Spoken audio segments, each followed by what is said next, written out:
Yeah, welcome to my talk on exploring the PS5 security landscape. Introducing myself a little bit here, I go by the handle of Specter Dev. I'm a security researcher who focuses mostly on kernel and platform security, and I've been doing console research on the side as a hobby for fun for about 5 years now. I started out with the PS4, about 5 years ago, 2018. I looked at stuff a little bit before then, but that's when I really started getting into it. I also co-host the Day Zero Sec podcast and media channel. There we go into security discussions on recent security topics. The podcast is on a break right now. We return in September, but we also have longer form content, and we try to cover both web and binary level memory corruption type issues. So if that sounds interesting to you, definitely check it out. And yeah, I'm a first time presenter, so thanks a lot to hardwear.io for giving me an opportunity to speak here today. So I wanted to start out with looking at where we were with the last gen console, the PlayStation 4, in terms of attack surface, mitigations, and what the post-exploitation scenario looked like, and then transition into where we are now with the PS5. So where we have reduced attack surface, more modern mitigations and some unique ones, as well as the hypervisor-based security model. So then I'll go into in-depth analysis on the hypervisor, cover what it does, what its main intentions are, and I want to touch on the security coprocessors and how they factor into the security model, and then we'll cap off with future research and ideas. So what won't be in this talk is I'm not going to be dropping any O-days or any non-public bugs. It's mainly going to be a reversing focused talk with a few exploits and bugs to showcase what I'm trying to talk about. And we're mostly going to focus on kernel, hypervisor, and post-exploitation. So I'm not going to be talking about the user lens side so much. And also I'm going to be touching on some lower level concepts. So I will be talking about virtualization, memory management, and paging. In the interest of time, I'm not going to be able to go into all the basics of that. So I do apologize if that's a little bit unclear to follow if you're not familiar with those. I'll try to do it as best as I can to keep it accessible though. If you are more interested in the user lens side, I would highly recommend checking out the Flows talk from last year's hardwear.io. There he gave a talk called BDJB, Blu-ray Disc Java Sandbox Escape. He detailed his chain of 2 or 3 vulnerabilities that could be used to escape the Java Sandbox for Blu-ray. It was a really awesome talk. Definitely check it out. So looking at where we were. So the PS4 ran a modified version of FreeBSD 9. The core and networking stack were mostly untouched, minus a few minor changes. Drivers is where things changed a decent bit more. So there were some proprietary drivers that were added. Some were modified, and ones that weren't really relevant for the system, like SCSI and whatnot, were removed. And they also added a bunch of custom system calls. So at the moment, there's about 150 that were added. But on the other hand, they also stripped out compatibility syscalls. So a bit of give and take on the attack surface there. There was sandboxing. So they used FreeBSD jails to sandbox the file system. But there was no syscall filtering. So there was no equivalent to seccomp or something that you might see on mobile. So system calls were responsible for doing permission checking themselves. And as you can imagine, these custom system calls were a source of some bugs. The most notable one, I think, is the 4.05 firmware's named object bug that was published by Failoverflow. It was actually a really fun bug. It was a type confusion yielding arbitrary free. It was the first bug that I had written a modern exploit for, actually. And when chained with an info disclosure, could be used for jailbreaking. PS4 has a very interesting history when it comes to attack surface as well. So it had a few devices and drivers that would normally be privileged on every other system on the planet, but they weren't on the PS4. So the 2 that really come to mind here were eBPF and raw sockets. So eBPF, Extended Berkeley Packet Filter, unlike BSD and Apple, these are normally root-owned devices, and they're only readable and writable by root, because you're running filter programs on the kernel. It's not something you want to give everybody access to generally. For whatever reason on the PS4, though, not only was it in the sandbox, it was also mapped as 0666 permissions, so everybody can read and write to it. So 2 vulnerabilities were based off of that. Both were found by QWERTY. There were race conditions in the set filter logic. The first yielding use after free, second a double free. And as you can imagine, those were pretty powerful bugs, so they could be full chained. The other one that was weird was raw sockets. So again, on Linux, if you're trying to open raw sockets, that's going to be behind a privileged capability. So you're going to need capnet admin or something. on PS4, you could just open it from untrusted browser. So yeah, that led to a double free that was exploited in IPv6, also reported by the Flow.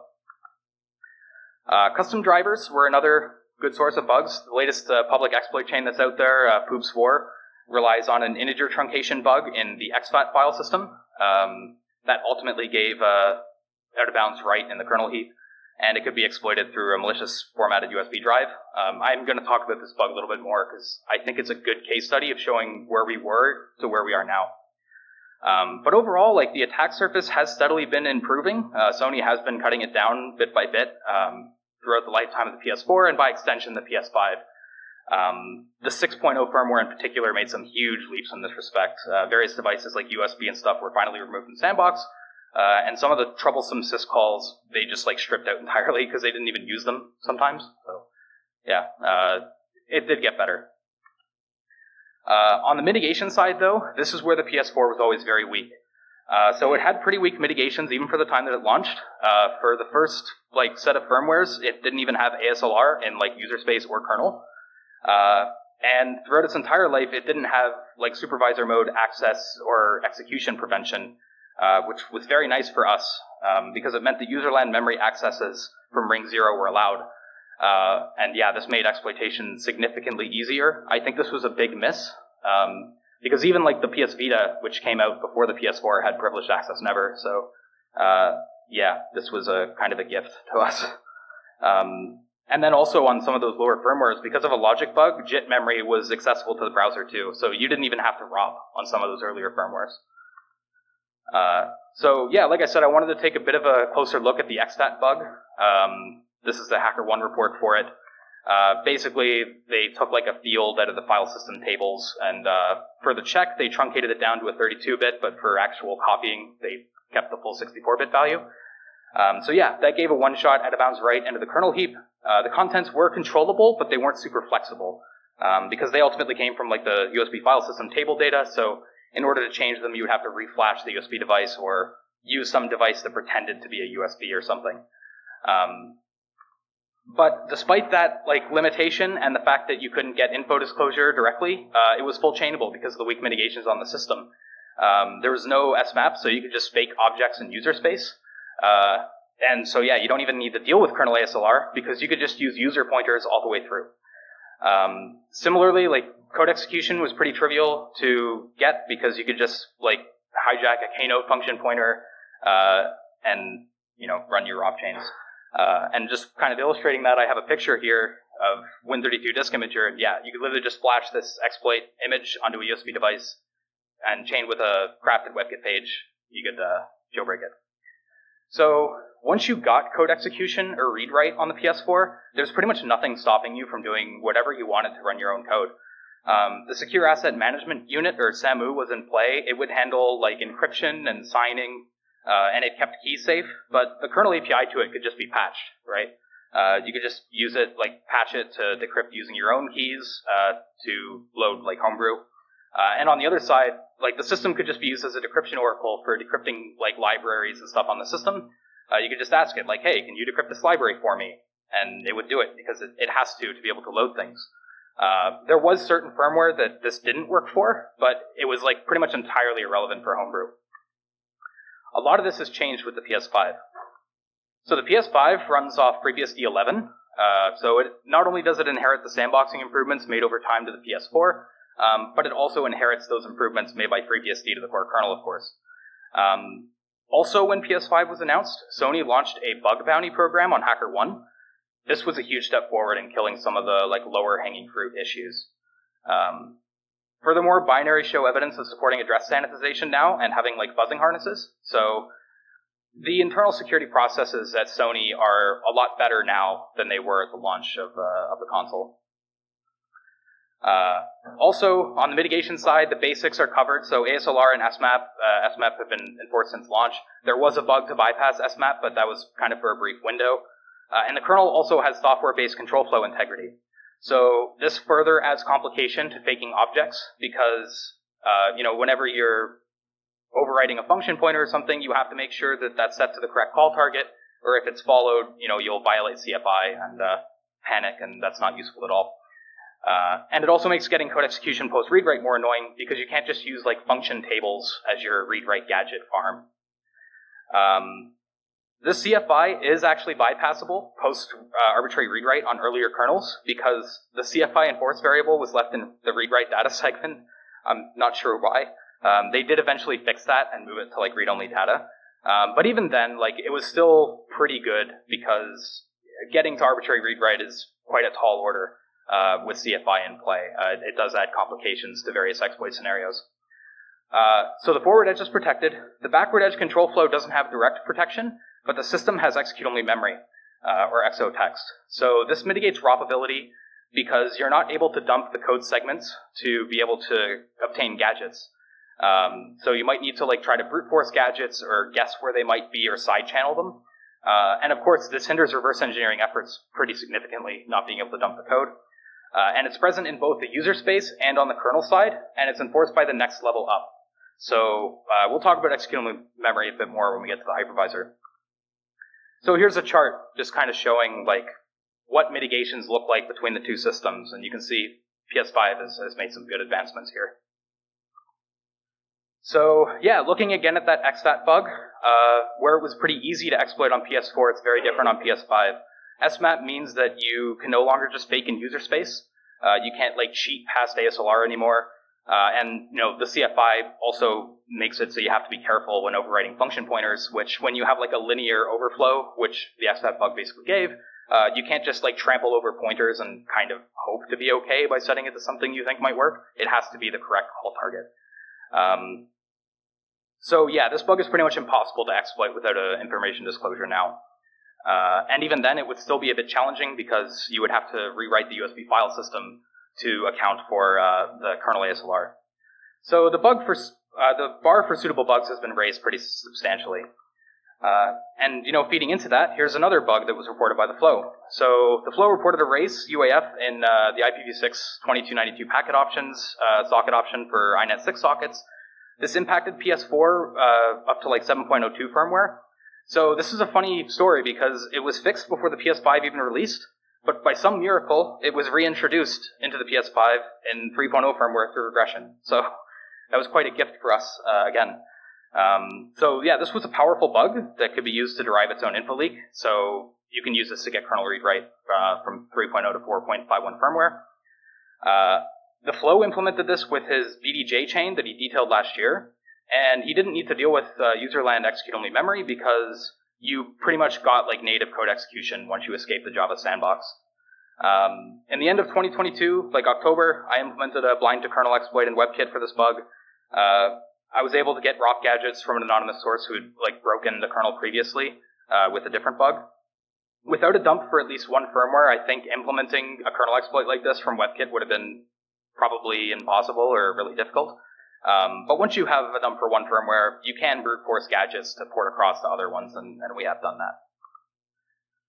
So yeah, the exploit strategy for this bug was much the same between the two consoles, because yeah, you could derive info leak by just like overlapping the packet info that was freed with a KQ, and then read routing headers to dump pointers through the routing header, or what it thought was the routing header.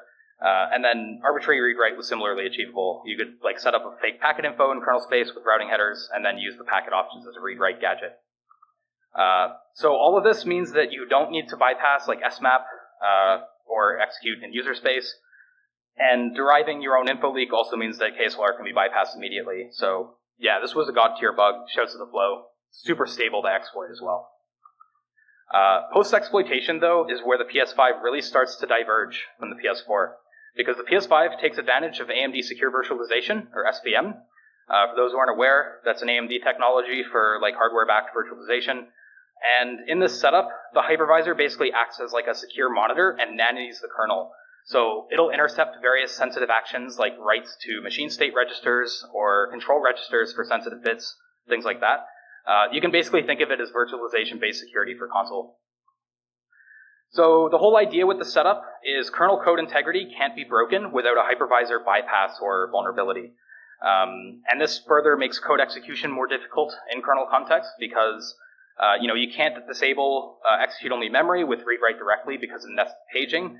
And you also can't use userland gadgets because SMEP is enforced. You can't just like flip it off because the hypervisor will intercept that. So yeah, it's a pretty effective combination. The hypervisor is also a black box. It's proprietary, and of course you can't read it with kernel read-write, not only because of executable memory, but because of how the page tables are set up. Thanks to Flats, though, I was able to get hypervisor code to study. So yeah, we'll go into that right now.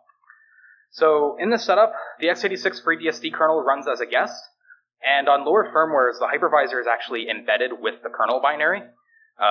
They did change this eventually on higher firmwares. It's now loaded separately, but it's still similar in what it does. Despite what you might think, it's not bhyve based. I completely understand that assumption with FreeBSD in play and whatnot, but no, it's a proprietary implementation, and it's also very small. There's only about 14 hypercalls up to 3.0 firmware, and there's 10 functions that implement it. Some of those are pretty big functions, but it's overall, the hypervisor is not monolithic by any means. So here's a slide showing a bit of an overview of what the hypervisor has. So on the left, you can see a list of the hypercalls that are documented on the PSDev wiki. You can see a lot of them are for IOMMU. And then on the right, I have a call tree showing what I was talking about with not many functions being involved, and the hypervisor page allocator. So the hypervisor has its own private data region that it can allocate from. It's just like a bump allocator. It's nothing crazy. And it's so they can allocate from 4,100 4 kilobyte pages, so about 16 megs. But only half of these are actually used. This region is mostly for things like storing page tables, host save state, things of that nature. So looking at the code, one of the first things the hypervisor will do when it boots is it will check for various features. So it'll check if SVM is present. If it isn't, it'll panic. And also it has to be enabled by the BIOS. And then they also check for this NDA feature. I'm pretty sure this is execute-only memory, further confirming that it is hardware-based. And then they set up, after a few other fairly inconsequential things, they set up 2 page tables. So the hypervisor will have its own page tables, and then they'll set up guest page tables for nested paging. So for the hypervisor's page tables, it seems like it basically just copies the FreeBSD page tables. It skips some of the setup there, and it maps everything as read-write. And the execute-only bit is not set on kernel text pages. If you're curious why this is the case, certain hypercalls actually read the kernel text in order to decode what register is being used for a write or something. So they kind of have to have it that way. And, it's not really a loss from their perspective, because if you are in a position where you can take advantage of hypervisor page tables, they probably have bigger problems.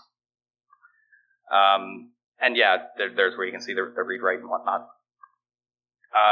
So for nested paging, so these are stored in the hypervisor-only data region, and the kernel pages will have the execute-only bit set. Obviously trying to count on the slide would be difficult, but that is bit 58, which on normal PCs is reserved, but yeah, on the PS4 it's execute-only, or PS5, sorry, it's execute-only.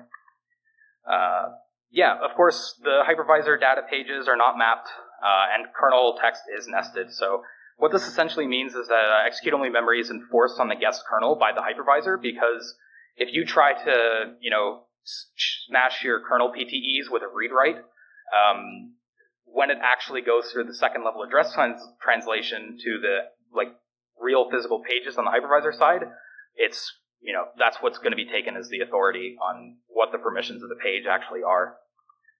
So here's a bit of a diagram kind of illustrating. So if you're the CPU and you're trying to do a read from guest kernel context, if you're just reading kernel data, that's fine, it'll go straight through.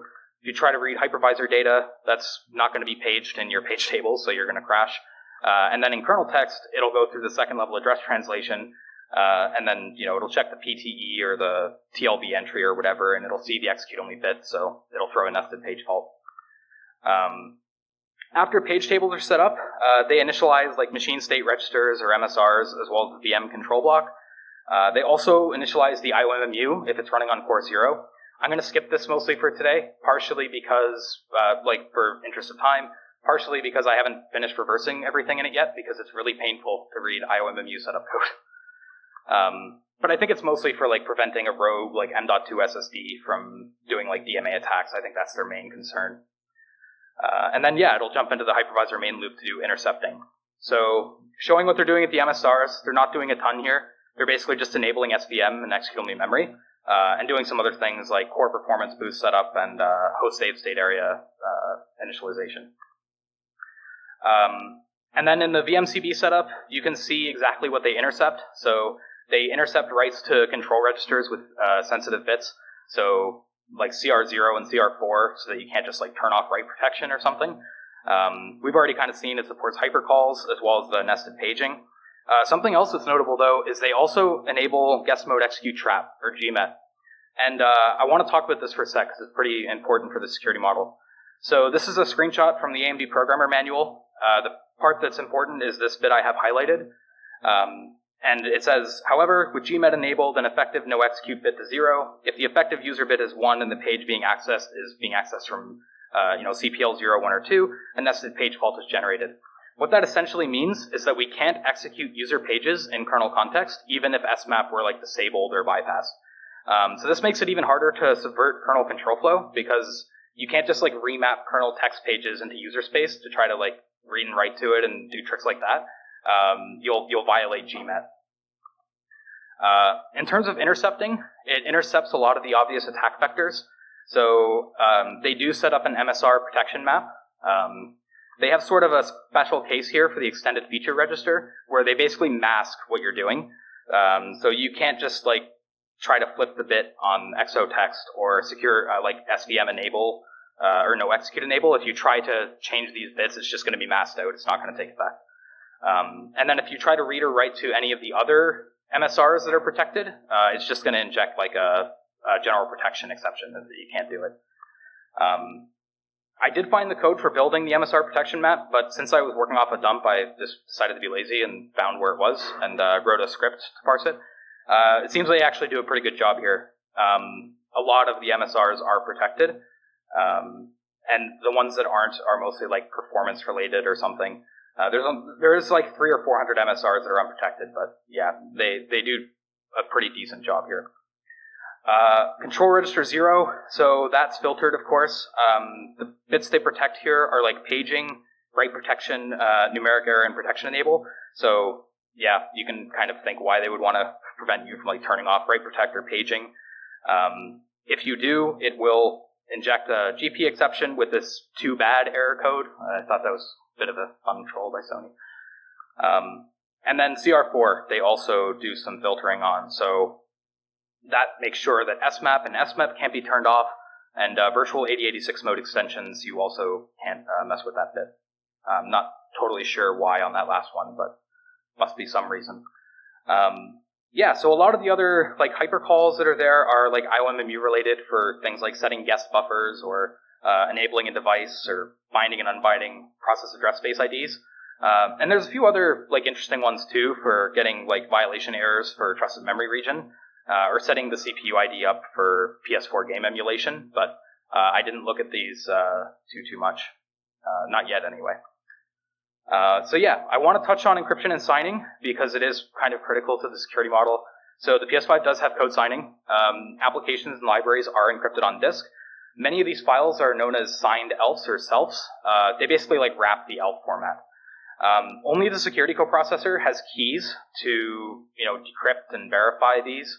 And the kernel has an API to talk to, the secure coprocessor to do that. And this is much more relevant to the PS5 security model because that kernel API is actually protected now. On PS4, before you could just smash that API to change it, but you can't easily do that anymore. That used to be handled by SAMU. It's since been superseded by the AMD Platform Security Processor, which is quite interesting because on most systems, like the PSP is just going to be running one secure operating system. On the PS5, it seems there's two. So there's like the MP0, which is the core root of trust. It's where like the Sony code runs, so anything that would have been in SAMU is here as far as I can tell. And then they have MP3 for like the AMD Secure OS. So like trusted execution environment and play-ready DRM is done in this MP3 enclave. And it supports hot loading of trusted applets or TAs. This is another thing I thought was interesting because on most systems, they don't have like TA hot loading. That was not really taken advantage of, but on PlayStation they seem to use it. There's also an additional security coprocessor called the A53. So it's on die. It's a dual-core ARM64 processor. And yeah, the kernel refers to it as A53 or MP4. I'm assuming this refers to a Cortex A53, just based on like specifications and like educated guessing. Unfortunately, we don't know a ton about it yet. It seems to be unique though to like the PS5 and possibly the Xbox Series X. It seems to be some custom collaboration with AMD. So I don't think you'll find like these cores on any like desktop chips or anything. And I think the idea is they want to move more secure stuff from the x86 because they know that x86 is going to get popped eventually. Yeah, so getting into some future research, the hypervisor essentially limits us to data-only attacks, but control over data is still very powerful. Maybe we can't patch and hook code, but we can hook data. So instead of patching the PSP kernel API, we can try hijacking the mailbox, right? So we can intercept messages, spoof responses to try to load our own code. I haven't had time to put this fully into practice yet, but I think it should work, especially if you combine it with some other tricks. That might not be the path of least resistance, but it is something that I think could work. I think people very often underestimate the power of data-only attacks. Looking at the hypervisor specifically, the guest has a lot of potential vectors for VM escape. So, they check the obvious and easier ones like the control register and MSRs and page tables, or the E for MSR, but like less obvious vectors can be explored. So the unprotected MSRs could be looked at. Something I thought that might be cool is you could try combining like your control of the IOMMU through hypercalls with like a hardware attack. That could be interesting. You could just look at like extended instructions and features that the hypervisor doesn't consider the security implications of. And the elephant in the room is memory mapped.io. That's another thing where, there's a lot of devices that have to be talked to, and they can't really easily lock that down because it would be like suicidal from a performance standpoint. So yeah, there's definitely bugs that exist with these areas. And like the main point I'm trying to get across is the hypervisor can't protect everything. There's a lot of trade-offs that have to be made. The more you move to the hypervisor, the more attack surface you're adding. And you're also incurring a performance penalty because you have to go across that boundary more with like VM calls and things. And again, I think it's worth noting like this hypervisor is completely in-house, so it's not going to be as audited or mature as like Hyper-V or something. But execute-only memory is a bit of a unique and albeit formidable challenge. So yeah, concluding, Sony has stepped up a lot on the security of their systems. They've done a pretty good job on reducing attack surface, implementing and modernizing their exploit mitigations, and the hypervisor-backed security model was a smart move. System mods aren't as easy anymore as just a user and kernel chain, because the secure element and the hardware security actually matter now. Much of the security, though, is banked on the hypervisor. And while the hypervisor is small, securing hypervisors is still a really hard task. When you're having such a complex setup, it kind of, your scope just keeps expanding. I was talking to someone how, like, when I was reversing and finalizing things for this talk, I just kept diving into, like, finding more and more potential problems, even though it seems really small at first. So yeah, console exploitation isn't dead by any means. It's just more interesting, but it's also more costly in terms of time.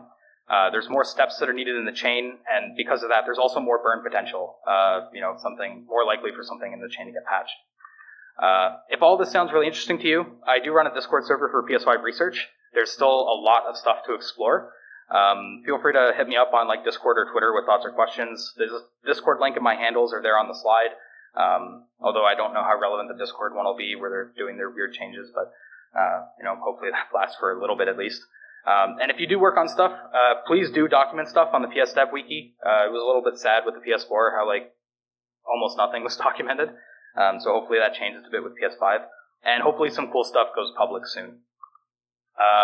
Finally, I'd like to thank some various people. So I'd like to thank Flats for providing the kernel dump to reverse, and just being a great source of knowledge for the system's knowledge of the system. And Dax for answering all my annoying hypervisor questions because I was fairly new to it. And miscellaneous others from the reverse engineering Discord. If you haven't checked that out, I would recommend doing so. Vanity URL is RTFM. And then I'd also like to thank Z for nitpicking the slides, hardwear.io for giving me the opportunity to speak, and all of you for listening. And that's it.